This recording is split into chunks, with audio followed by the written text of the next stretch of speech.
Hello guys, চলো আজকে তোমাদের সাথে শেয়ার করি একটা সন্ধেবেলার মিনি ব্লগ। তো দেখো, এখানে আমাদের সন্ধে সন্ধে হওয়া স্টার্ট হলেই আমাদের সিরিয়াল চালু হয়ে যায়। তো এখানে চালু হয়ে গেছে আমাদের সিরিয়াল। এখন পরপর রাত্রি 9টা-10টা পর্যন্ত চলতেই থাকবে। আর এখানে হচ্ছিল আজকে আমাদের বাড়িতে লুচি। তো লুচির জন্য দিদি ময়দা মাখছিল, তো ময়দার ডো বানাচ্ছিল। তো যখন ময়দাটা মাখছিল তখন আমি ক্লিপ নিচ্ছিলাম, দিদিকে বললাম দেখা একটু ময়দার ডোটা। তো সঙ্গে সঙ্গে কাবলা নিয়ে আমার সামনে দিয়ে দিল, বললো দেখা। তো এই দেখো, ময়দা মাখা রেডি। ময়দাটা রেডি করে নিয়েছিল এবং লেচি করে নিয়েছিল। তো এই সবটাই দিদি একাই করেছিল।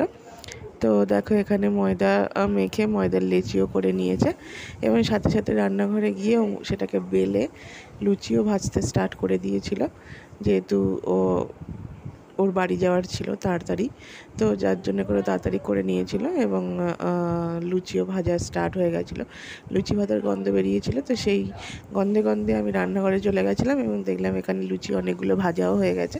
তো সেখান থেকে আমি দুটো গরম গরম লুচি হাতে তুলে নিয়ে চলে এলাম ডাইনিংয়ে এসে মাকে বললাম, নাও একটা তুমি খাও আর একটা আমি খাই বলে মাকে একটা লুচি দিলাম, আর আমিও একটা গরম গরম লুচি খেয়ে নিলাম। আর দেখো, এই যে আমি মাকে একটা গরম গরম লুচি দিয়ে দিলাম আর একটা আমি নিলাম। আর এখানে ছিল পায়েস। আজকে দিদি পায়েস বানিয়েছিল। তো এই দেখো, এখানে হাঁড়ির মধ্যে রয়েছে পায়েস। তো পায়েসটা দুভাবে বানানো হয়েছিল, একটা উইথ সুগার আর একটা উইদাউট সুগার। উইথ সুগারটা আমাদের জন্য, আর এখানে দেখো এই যে রয়েছে, এটা হচ্ছে উইদাউট সুগার। এটা মায়ের জন্য, মায়ের যেহেতু ডায়াবেটিক্স আছে। তো এখানে দুইভাবে দিদি পায়েস বানিয়েছিল। আর এখানে ছিল সোয়াবিন আলু দিয়ে একটা কষা। তো এটাও খেতে দুর্দান্ত হয়েছিল। তো আমরা আমাদের ডিনারটা এটা দিয়েই সেরেছিলাম।